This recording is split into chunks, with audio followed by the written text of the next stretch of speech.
Operations on real numbers. Let us consider some examples and solve them. Example.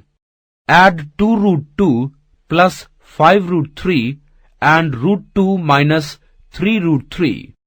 Solution.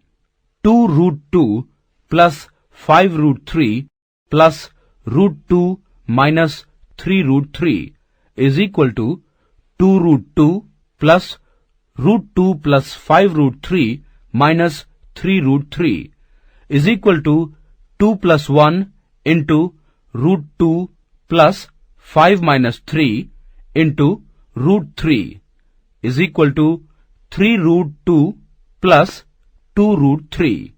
Similarly, by solving 6 root 5 by 2 root 5, we get 60.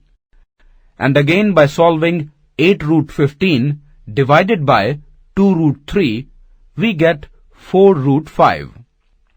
Now these examples may lead you to expect the following facts which are true.